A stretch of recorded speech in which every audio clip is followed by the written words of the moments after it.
this is James Vu Anh Pham, and you're listening to MLVC, the Madonna podcast, your place for all things Madonna, Louise, Veronica Ciccone. Oh, you say that so well. Thanks.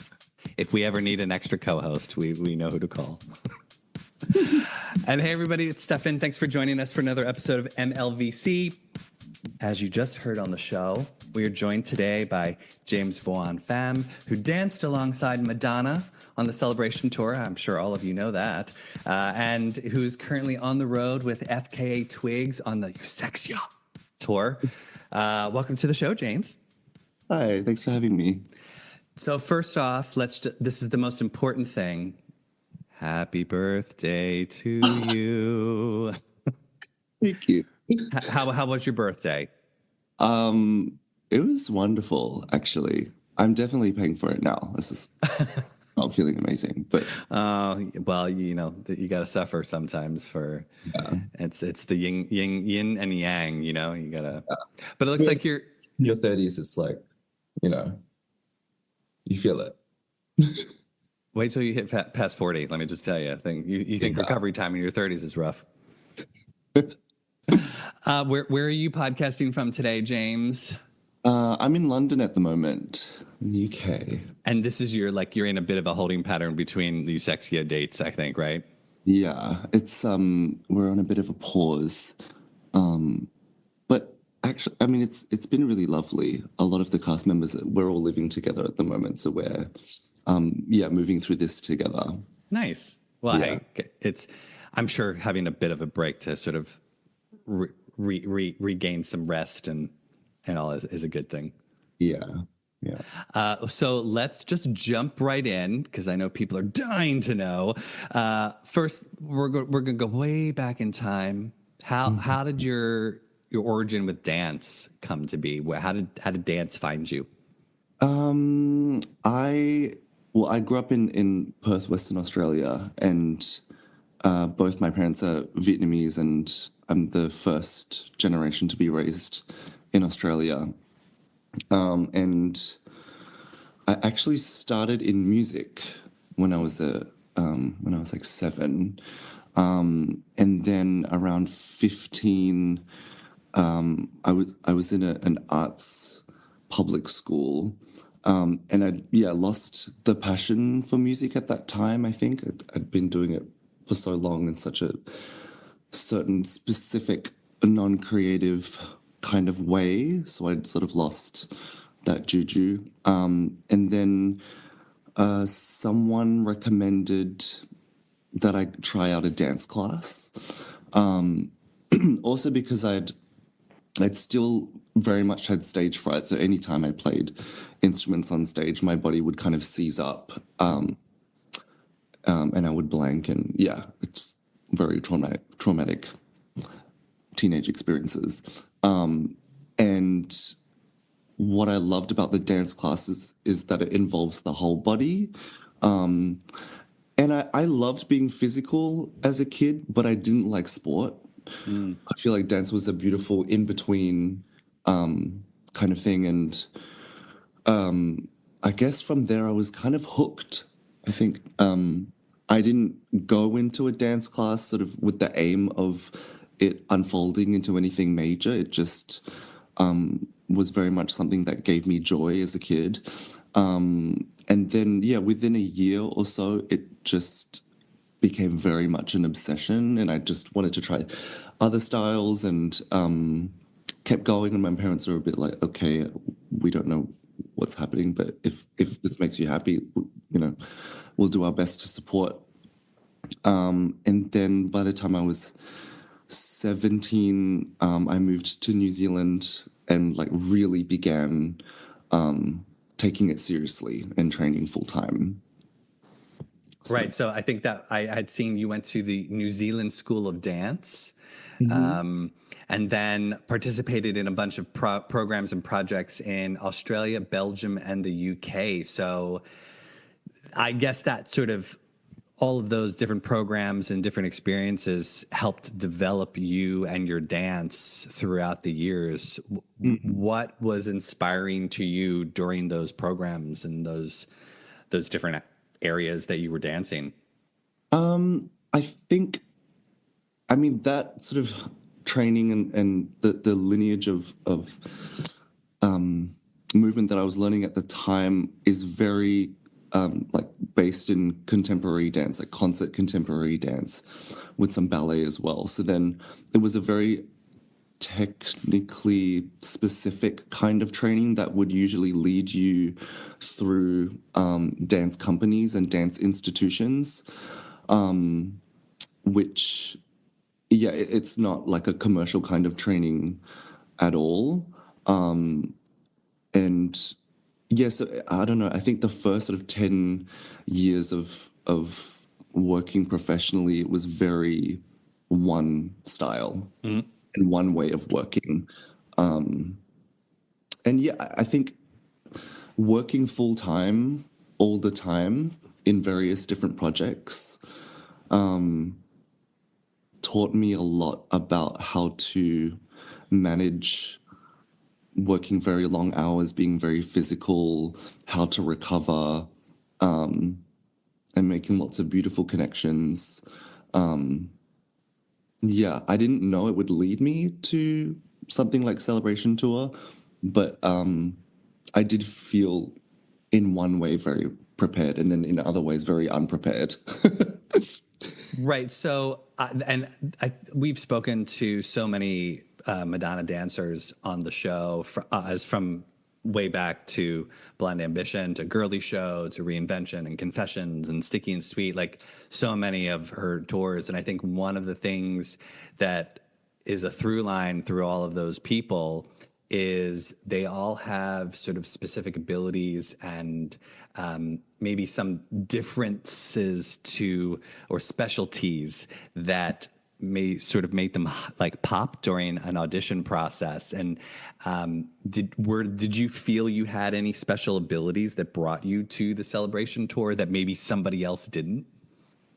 I don't know. I think, I mean, I always instinctually felt like dance as a form of expression was very, very important to me. But in hindsight, I think I always had a very clear and concrete idea of how I wanted to dance, which maybe sometimes as a student, as a someone teaching me would be like, okay, just calm down, or like, I don't know. But I think that having that already prepared internally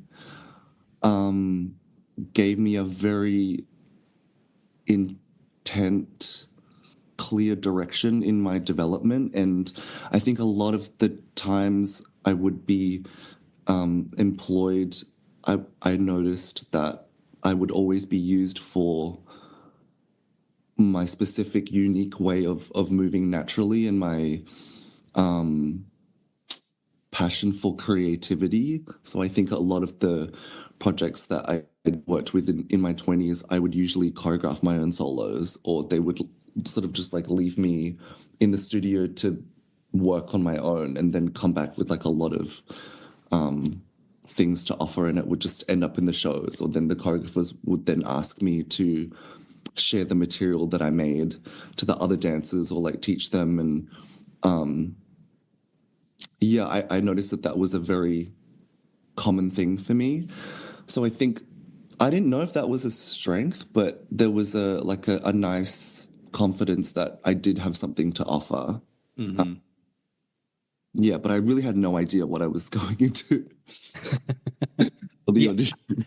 I mean, and we're sort of segueing into Celebration, but I think one of the things that I loved about your dance and then many of your colleagues on the Celebration Tour was I felt like there was an individuality that everyone brought to the cast. However, you were still working together as a unit, but it was very clear, distinctive personalities that shone through in everything. Even though like if you're watching, you can see my backdrop is the "Justify My Love" sequence, which was absolutely breathtakingly beautiful, and everyone was moving together as one unit. But there was still personalities that were shining through, and I think that was sort of the same for every sort of sequence within that show. What led you to Celebration? How does that? You don't just one day wake up and all of a sudden I'm going to go and tour with Madonna, and then it happens.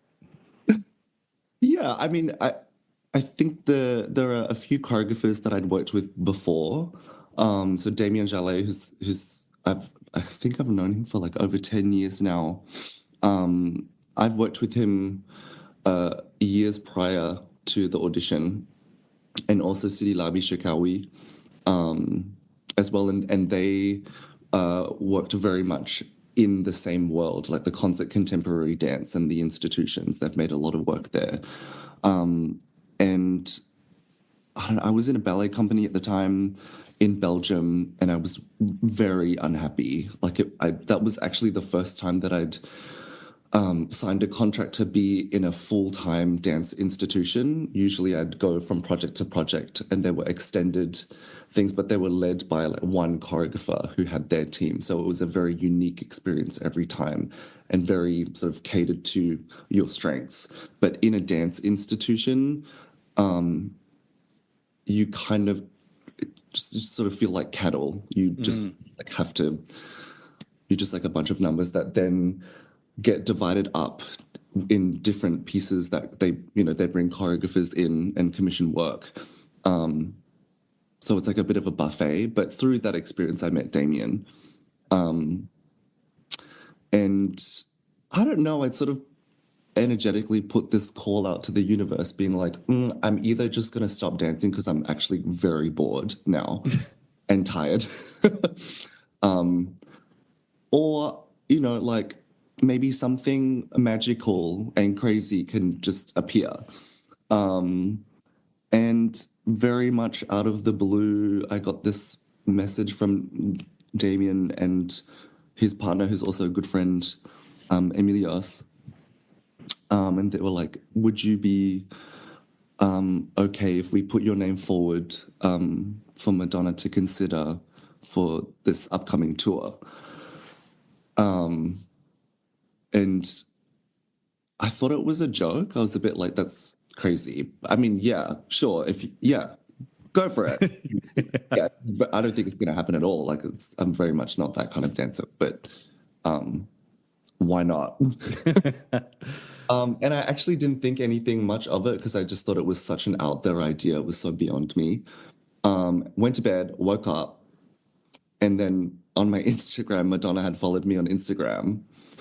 And I was like, this is a fake account. And then I went onto the Instagram, and she sort of cleaned her page at the time, so there weren't so many photos. And I was like, is this a real account? Like, I'm not sure. But then from there, things moved very quickly, actually. Like another account, I think Sarah, her manager, wrote me and was like, hi, are you available to do a 2-week audition in like a week or something? And I was not free, but I said yes anyway. I was like, yeah, I'll go. I'll be there. Yeah, it happened very, very quickly. You say yes and then figure it out afterwards. Yeah, exactly. It's like if your body knows, you figure it out. Yeah. Well, especially for someone like Madonna, like, yeah, I'll figure that out. Sure. Yep. I'll make it happen. There was definitely a part of me that was like, is this a total scam? Am I going to get kidnapped? Like, this is happening way too quickly. And I don't know a lot of these people that are like texting me about like traveling, blah, blah, blah. Yeah, I don't know. I just kind of, it's like high risk, high reward. And what were your 2-week rehearsal audition like? What was that audition process like for you?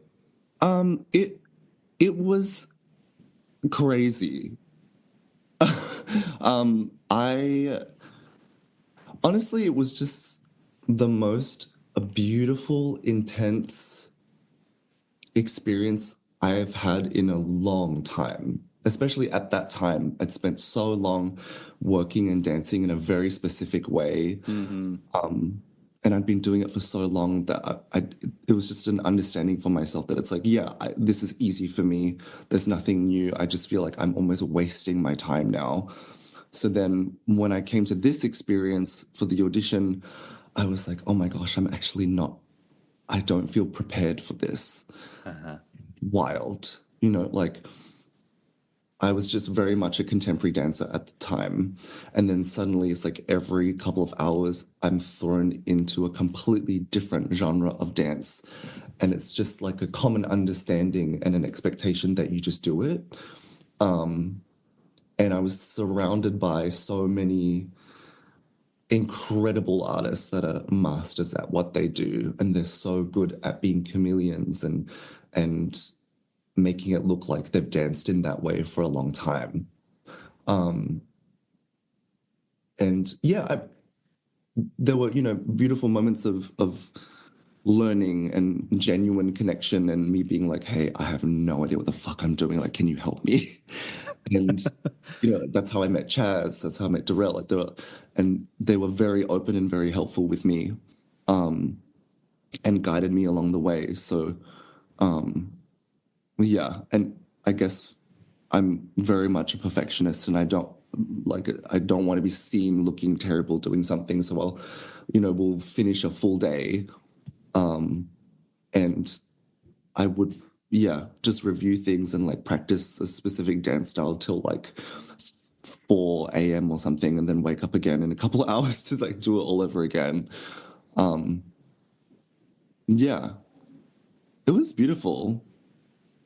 I would need like a year to recover from that to like be able to mentally be okay to do it again.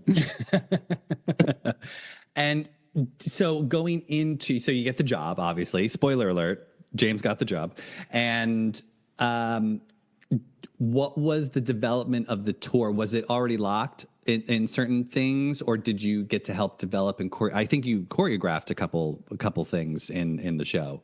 It was actually the very first day, like the very first thing we did was Die Another Day with Damien Jallet, which was actually such a relief. It was the one thing that sort of like broke the ice for me and then made me go, oh, actually, I think I can do this. I think I'm going to be okay.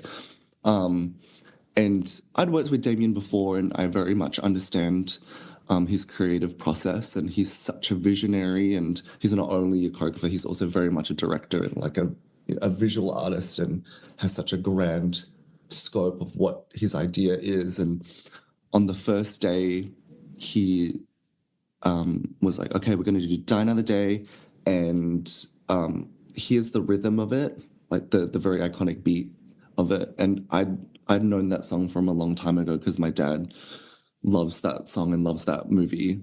So I grew up with it. And so already I was like, I know these counts. Okay, good. And he gave us a very clear choreographic task of what he wanted from us to deliver.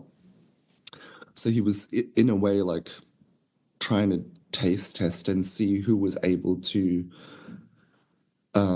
create something quickly. And yeah, so, and he chose mine and Donnie's choreography. And so then we shared that with the dancers. So it was a very collaborative, fast-paced, creative process for that. And then, yeah, from there, it just really flowed. So I think doing my physical choreography for the first day and teaching it amongst the other dancers and sharing that experience and camaraderie was, yeah, that was nice. And then, yeah, I feel like that interlude after the Prince moment, after prayer, was also very collaborative in that way. And I think amongst the dancers, we contributed a lot of that movement for Damien to work with.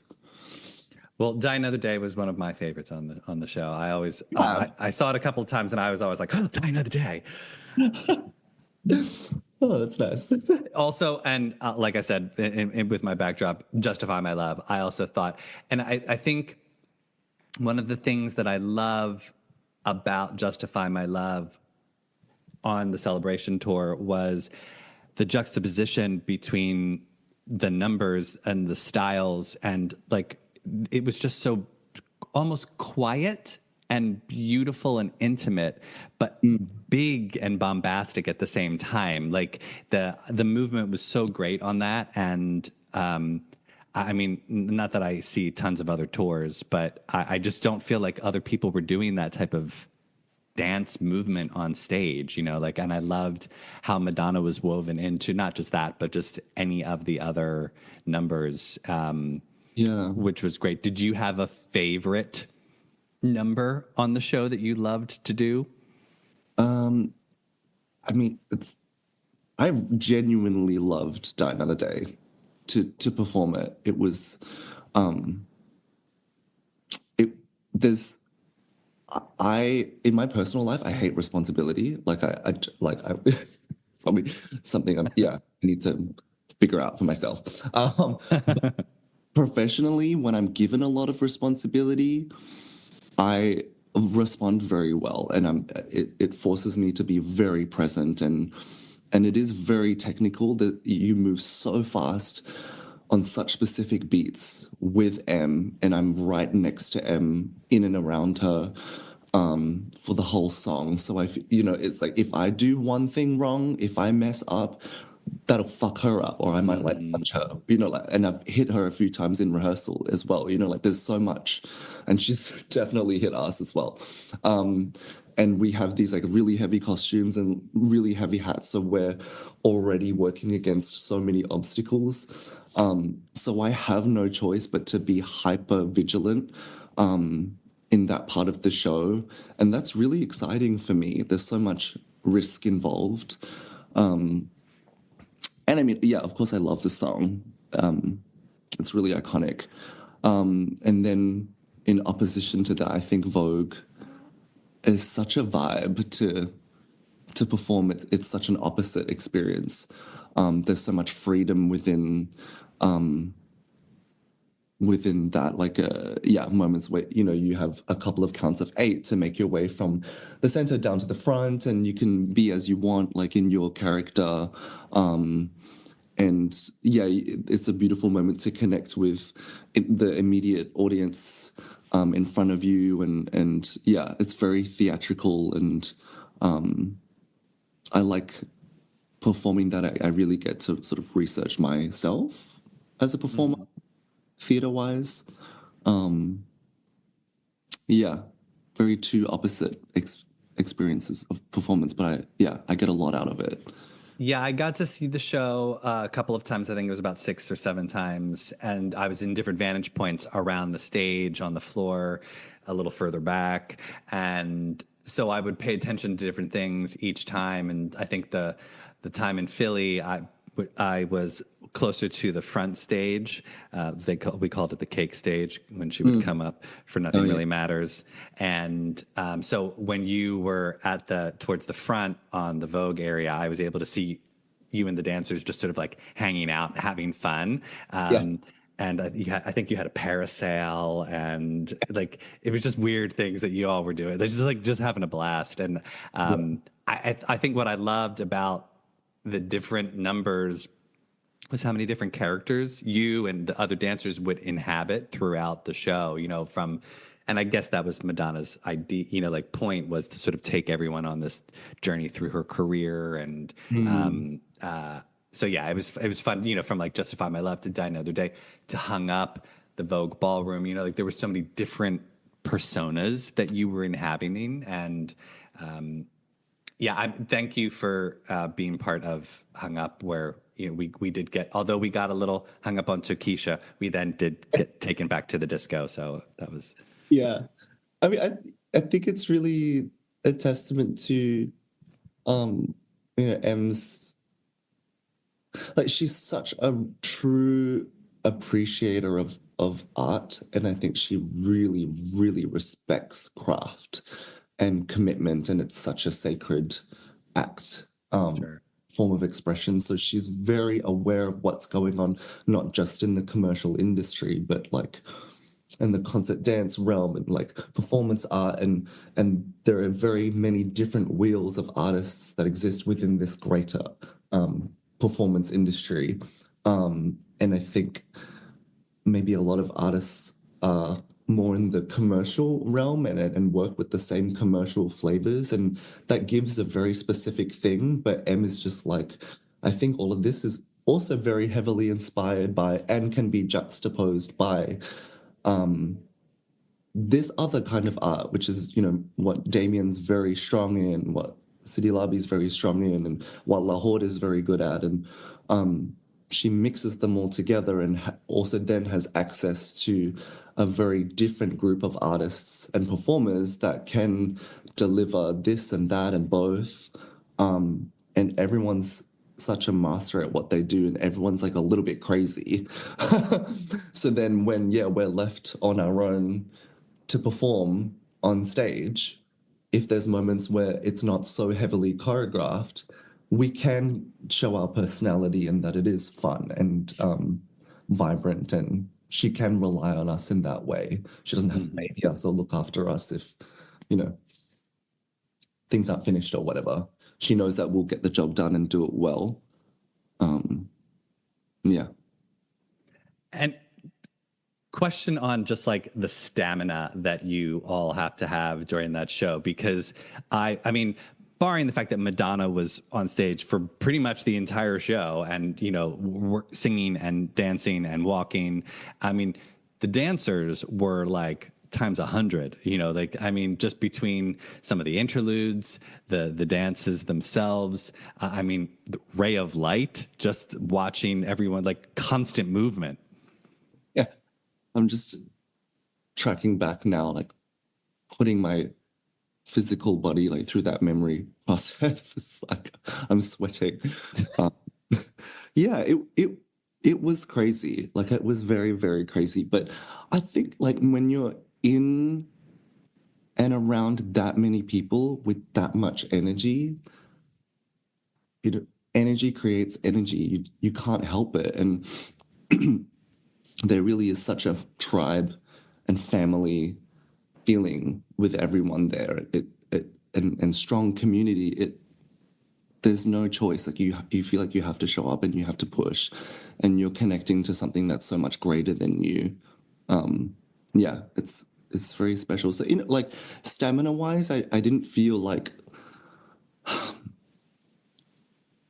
we were so prepared. You know, we ran the show so many times and was so adamant about us like being able to deliver every time. Like she demands that of herself, so she also expects that of everyone else. And yeah, I mean, it was fucked for Mexico. Like the altitude really that screwed me up. Like that was really a push.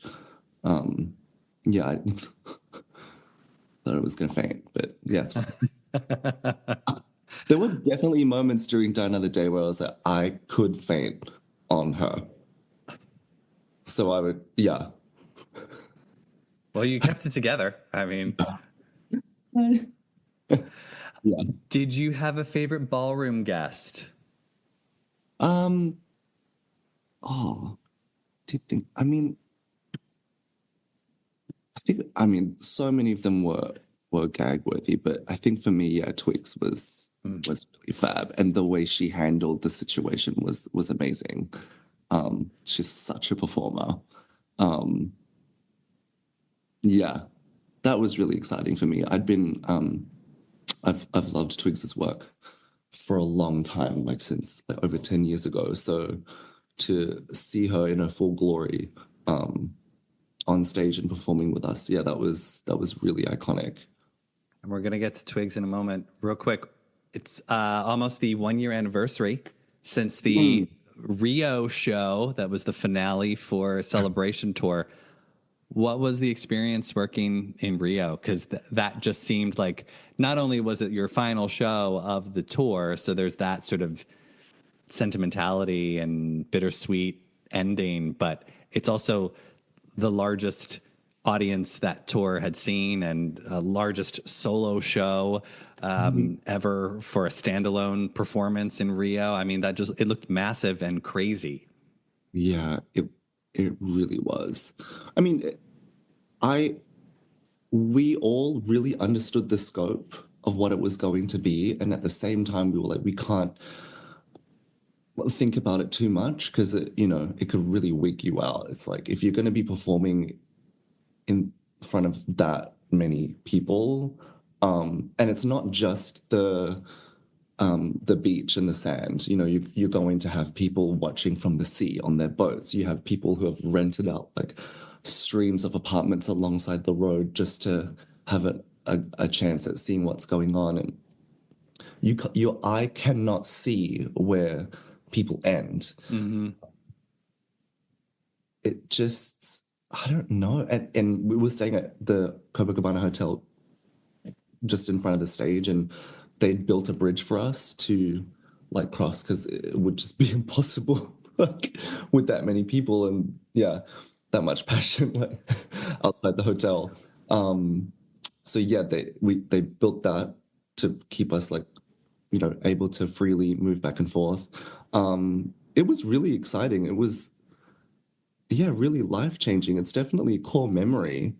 And there were so many moments where I was like, okay, just focus on doing your job. Like, just do the show, like, perform.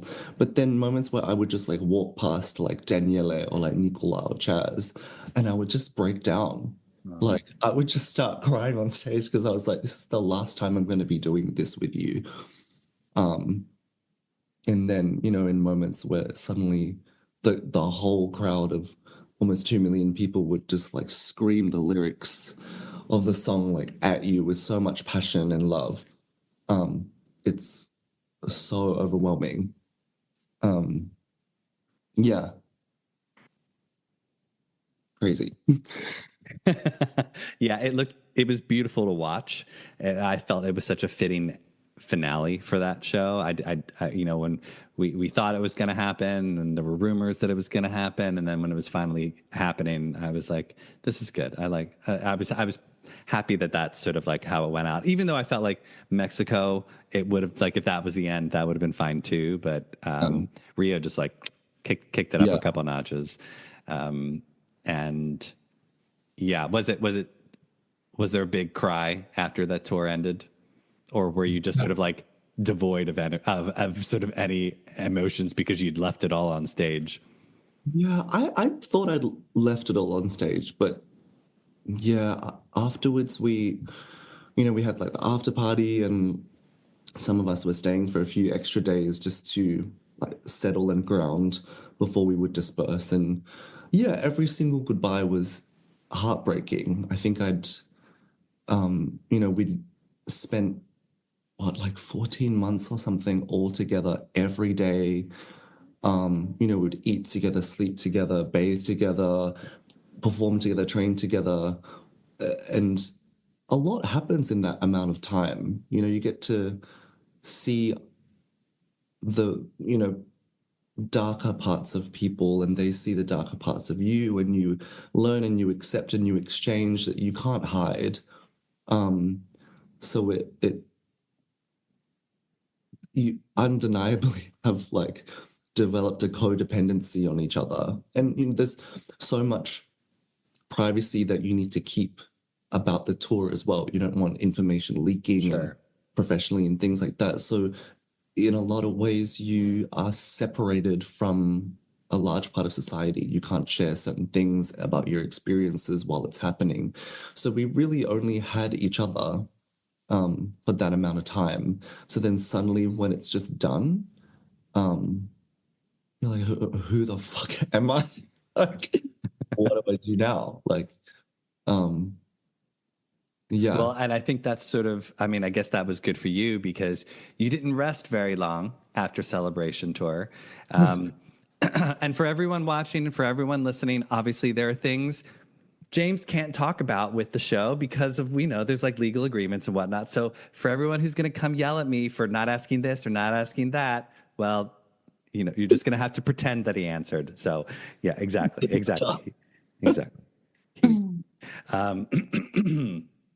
Just be happy he's on the show. So we're now going to segue because people yell at me for not asking questions all the time. And I'm just like, James's hands are tied. He can't. Yeah. Exactly. So you didn't rest very long. You moved on to doing a lot of work with FKA Twigs. How did you first get involved with Twigs? Um, I'd very briefly met Twigs at the after party the night that she came on stage. And she'd worked with Jackson and Chaz before, I believe, years before that. And it all happened very organically. And I once again had a very similar, like deeper feeling like I had during the audition with Em and that whole experience that I would meet her again. And yeah, I think like, oh, I think there was a moment in time where actually I was supposed to do a project with her straight, like literally straight after Copacabana. And that unfortunately fell through and had to be rescheduled for another time. But she'd already like been open to having me be on something with her. And then she was very clear about staying in touch for future projects that were about to come up. And then very quickly, maybe like a couple of weeks when I'd returned home, yeah, I'd been asked for the Eusexua video clip, the one with Drums of Death leading into Eusexua. And that happened very quickly. That was very wild. So quickly that, yes, again, there were like a lot of visa issues for me. And yeah, at one point I wasn't going to be able to do it. And I'd even said, look, I'm really sorry. I think we're going to have to give this a miss. But at the same time, I was like, if I don't get on this bandwagon now, I think I'm going to miss a lot of things. So yeah, figured it out and got a secondary passport. And they like provided me with a visa and it was able to happen very quickly, but I missed like 2 or 3 weeks of rehearsal and I had to learn the whole thing in like 48 hours. Oh, wow. And I got straight off the plane to London and went straight to the studio. And Zoe Tatopoulos was already deep in choreography land with the dancers. And yeah, I just had to figure it out again. Fake it till you make it. And Yeah. From watching that amazing video, I'd say you nailed it. Thanks. It was again that thing of like, okay, figure it out, but then go home and also figure it out. Like, yeah, you have no choice sometimes. Yeah. But when you know, you just make it happen. So that video that you're talking about, that is amazing. Like that, I love her choreography in the world that she sort of created with that video. Did you have any involvement in the choreography? Because it seemed like I was like, oh, that's so James. Some of those movements. For Eusexua, the video. No, it was very, very much set by the time I'd gotten there because I arrived for literally like barely the last 2 days. And yeah, Zoe is just such an incredible creative. She works very quickly. So by the time I got there, it was a very set, like with the count and the way to do it. And it had been years since I'd moved like that. So I really had to, yeah, go full force into that. But yeah, from there, Twigs had asked me to stay on for a lot of other projects, and allowed me to sit in a much more like creative role and choreograph for Striptease and the On Running campaign, and movement direct for Childlike Things. And so from there, I was really able to flex my choreographic eye. That was a very beautiful and different experience. I love sort of how not off kilter, but like her style and her music is so, like, I guess not mainstream in a way. Mm. So it's kind of fun that the movement reflects that as well, where it's just very different style from like a mainstream dance that you, like a pop act that you would see. Yeah, and I've very much relate to that. I mean, I think the real difference for me in learning about, you know, being in the concert contemporary dance world and then moving over to the commercial dance realm, the biggest difference for me is sex. Like when I'm on stage in a more commercial show, it's like you really are selling sex, and you really have to like believe that you're sexy and hot, and you mince around the stage and like try and entice people, and it's and you use your body and your curves in a different way, and I love that. You know, like that's really exciting and fun for me because I never really got to be asked to do that in this other realm. But then Twigs, I feel like she sits in this like really beautiful in between, where one informs the other, and it's that kind of conversation. So you get presented with things that are very different and have a very meaningful depth behind them. It's not just sort of like cotton candy being hot for no reason. Mm-hmm. There's like a deeper layer to it. And Twigs is also a dancer very much. Oh, Uh, amazing. I didn't realize. I had no idea. And I was yeah, like, wow, she's knocking it out of the park. yeah, and that's why I think it was such a pleasure to work with her. So it's so easy, um, and there's a similar common understanding about movement and the body there, and she's so nuanced in how she performs. And I think for me as a choreographer for Striptease, it was a really beautiful experience of like presenting ideas, seeing how it works on her, but then also facilitating and giving her the space to just be herself because she's such a potent performer. Mm-hmm.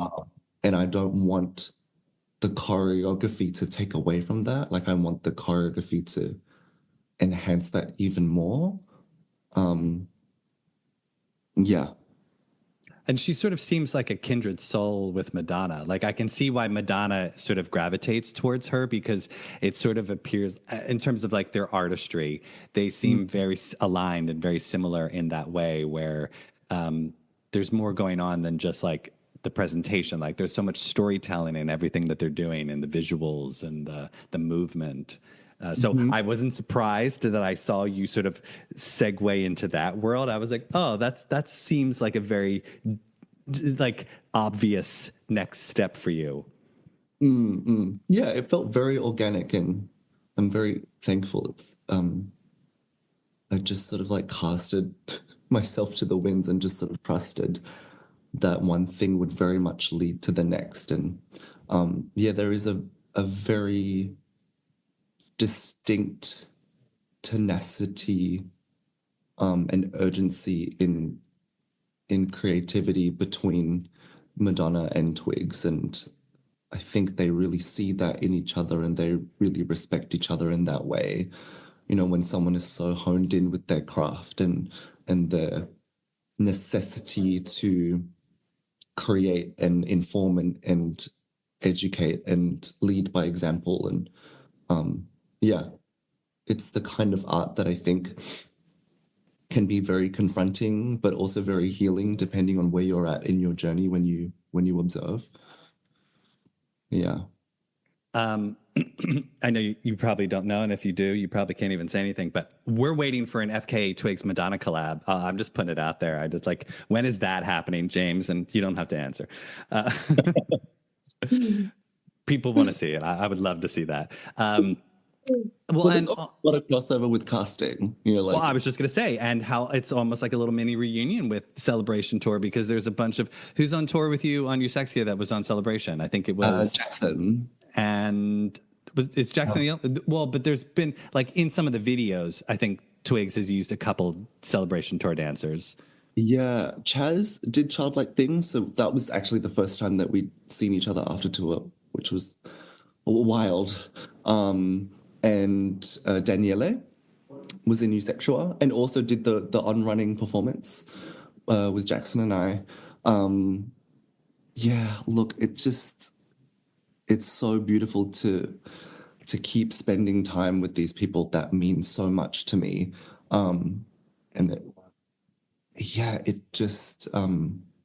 makes a lot of sense. And I think M and Twigs are both like very drawn to people that are very good at their craft. And so it in a way like makes sense that there's similarities in taste and desires and yeah. Oh, for sure. So you're on pause from Eusexia, and that's going to pick back up, and then you're going to finish out that tour. Hopefully, I assume, because I know that I've seen like there's tons of visa issues going on with things. So hopefully that tour will come to an end. Have you thought past Eusexia tour at all? Um, to be honest, not really. You're living I in the moment. Yeah, and I've really been doing that most of my professional life, and so far it's really worked out. I think like to live my life with a healthy balance of staying focused towards the general direction that I would like to move in. I think when I live with too many expectations, I get too tunnel vision and I miss so many beautiful things on the way. Like nothing feels like a bonus. But if I'm sort of much more open, things will just feel natural and very organic and very much like a bonus. And everything will just feel like a gift. So then I'm sort of just going to keep trusting that things will naturally unfold for me. And I mean, I think it's very clear for me that I would love to progress onto choreography and movement direction. And Twigs has been very open in giving me that space and giving me that responsibility for parts of the tour and some music videos. And it feels very meaningful for me. Like it feels like a true and nice pathway for me to take. And I mean, dancing really hurts sometimes. It's like I don't want to dance all the time. And I'd be remiss if I didn't mention I love that Twigs has a little Vogue moment in the Yeah. Eusexia tour. Were you kind of like, was it like fun for you to sort of be able to live out that? But you're like, oh, what, this again? Yes, it was such a fun moment. I mean, she'd mentioned it earlier in the creation period, and it starts with her track "Glass and Patron," which in her original music video she'd vogued in, and then for the tour it would do that and lead into the Madonna homage section. And Twigs was like, "Can you choreograph and manage like these parts of the show?" And I was like, "I mean, that's a lot. I mean, yes, but I would also really want to do it respectfully and work with someone who's very much in the ballroom scene." So then I brought in Satva Ninja, who's also Vietnamese, who is a very incredible voguer, and we collaborated on this journey. But it was such a beautiful experience to be a part of that, and yeah, to honor M during that time. And I was just texting her about it like during the whole experience, and yeah, it's just really fun. It kind of like brought all these worlds together, and yeah, artists appreciating artists and like the legacy of it, and For sure. yeah. Yeah. Well, hopefully there's a celebration tour film coming out soon. It's been a year now since it ended. I know we're all thirsty to see it. So fingers crossed that's coming out so we can reappreciate the brilliance of the celebration tour. And I was crushed that I wasn't able to see Eusexia when it was coming to the States. It was just the dates didn't align because I was like, oh, but You're in New York, right now? I I'm right outside of New York, so but like I think the New York dates just didn't align. I'm like, but yeah, Yeah. I've seen footage online. Yeah. It'll be back. It'll be back. Good. Oh, good. That's good to hear.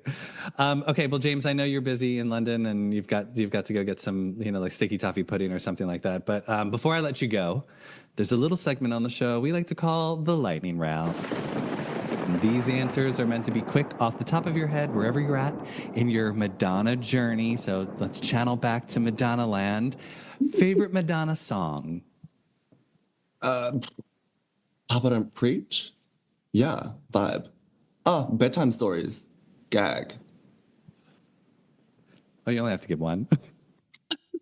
Oh, I actually love a lot of songs. I would say top three. Yeah, top three. Papa Don't Preach, Bedtime Story, Vogue. Yes. Favorite Madonna music video? Frozen. Good one. Favorite Madonna tour? And yes, this can be the one that you were on. I mean, it would be too easy if I said Celebration, but MDNA was a gag. I would have loved to be on that one. Dark Madonna. Favorite Madonna movie? Also biased, but her role in Die Another Day, the Bond film, was really fab. I think her character was Verity. Yep. The sword fencer, the fencing instructor. Yeah, that was fun. Fun. Yeah, I think you're the first person to ever say Die Another Day, I think. Yeah. It's just got such a like huge nostalgia, like connection with my dad for me. Yeah, well, that makes sense. Favorite Madonna look, and this can be from a video, a tour, a photo shoot, in person. The sex book picture. She's like on the side of the road. She's completely nude. Yeah, naked. Madonna naked. Madonna naked on the side of a road. Yeah. Hitchhiking. I'd love to do that Halloween costume because like there's like censored versions of it of just these like dark strips. And I would probably just like get dark strips and put them like in my bits and just show up to the party. I could see you doing that. I think you do that now. Yes, pretty much. Well, James, tell everyone where they can find you on social. I'm usually on my Instagram, like James Vu Anh, like JamesVuAnh. And I've like dipped a little bit into TikTok land. I don't want to like spend too much time on it, but it's the same handle, and I think I use my TikTok as much more like being ridiculous, like just stupid. More ridiculous. Yeah, more ridiculous, and then my Instagram is a bit more professional ridiculous. There's slightly more clothing on the Instagram. Yeah. Well, remember, everybody, you can find us on all social platforms at MLVC Podcast. If you'd like to donate, we're on Venmo at MLVC Podcast. And if you've not yet subscribed to our YouTube, tick that subscribe button so you never miss a video. James, thank you. Stay where you're at. Don't leave. I'm gonna end the recording, but we're gonna kiki real quick right after this. Until next time, everybody, remember, poor is the man whose pleasures depend on the permission of another. James, thanks so much. Thank you.